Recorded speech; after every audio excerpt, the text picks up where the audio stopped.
Brought to you by V-Guard, co-powered by Sensodyne O Bhimal, বলো কথা Keshari. Associate sponsor Ultratech Cement।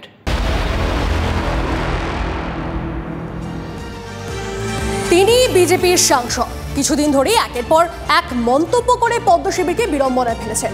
সেই BJP সাংসদ তথা গ্রেটার কোচবিহারের নেতা অনন্ত মহারাজের সঙ্গে দেখা করলেন মমতা বন্দ্যোপাধ্যায়। বেশ কিছুক্ষণ কথাও হলো দুজনের মধ্যে।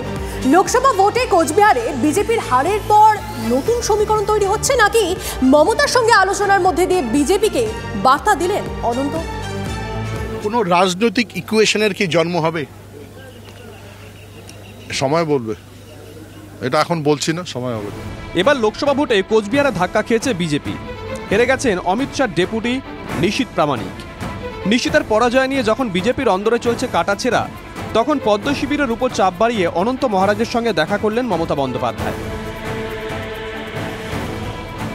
লোকসভা ভোটের সময় থেকে একের পর এক মন্তব্য করে বিজেপির বিড়ম্বনা বাড়িয়েছেন অনন্ত মহারাজ। প্রধানমন্ত্রীর সভায় গেলেও উত্তরে বিজেপির প্রচারে সেভাবে তাকে দেখা যায়নি। সূত্রের খবর, বিজেপি স্থানীয় নেতৃত্বের উপর তিনি ক্ষুব্ধ। এই প্রেক্ষাপটে তৃণমূল নেত্রীর সঙ্গে তার বৈঠক ঘিরে নানা সমীকরণ উত্তরের রাজনীতিতে। আমাকে এটা বলে আমি চিলারার মূর্তি বানিয়ে দিয়েছি, আমি নর্থবেঙ্গল ডেভেলপ করেছি, এই কথা বলছো বলে আমি শুধু কুচবিহারটা পেলাম, বাকিটা পেলাম না। আমি কি করে বলবো? আপনি কেন পালেন না, কি পালেন, আমি কি করে বলবো? 32% রাজবংশী ভোট রয়েছে কোচবিহার জেলায়, আর উত্তরবঙ্গে প্রায় 8% রাজবংশী ভোট। উত্তরবঙ্গের ভোটে বড় ফ্যাক্টর রাজবংশীরা। এই ভোট ব্যাংকে তারই নিয়ন্ত্রণ আছে বলে বারবার দাবি করেন অনন্ত মহারাজ।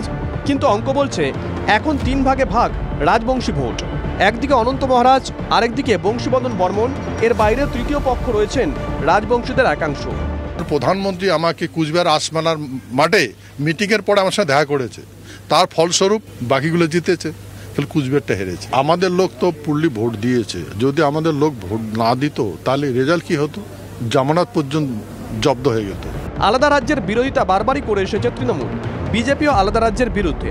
তাৎপর্যপূর্ণ বিষয় হলো মমতা বন্দ্যোপাধ্যায়ের সঙ্গে আলোচনা শেষ হতেই ফের গ্রেটার কোচবিহারের প্রসঙ্গ টানেন অনন্ত মহারাজ। অমিত শাহকে আমি পার্লামেন্ট ভবনে ওনার অফিসে বলেছিলাম, সাহেব এইবার আপনি আমাদের ইউনিয়ন টেরিটরি যেটা কমিটমেন্ট হয়েছে সেটা আপনি এবার এই ইয়েতে করে দেবেন, অধিবেশনে করে দেবেন।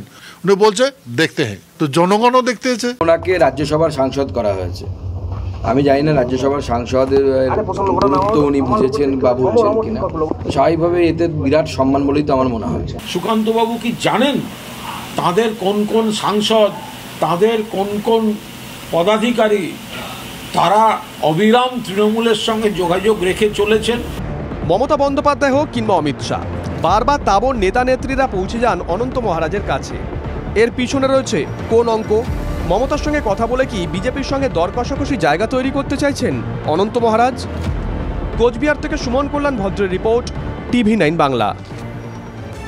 বিজেপি সাংসদ তথা গ্রেটার কোচবিহারের নেতা অনন্ত মহারাজের সঙ্গে মুখ্যমন্ত্রী মমতা বন্দ্যোপাধ্যায়ের সাক্ষাৎ। প্রসঙ্গ এড়ালেন সুকান্ত মজুমদার। তিনি কিছু বলতে পারবেন না, উনি বলতে পারবেন, মন্তব্য সুকান্ত মজুমদারের।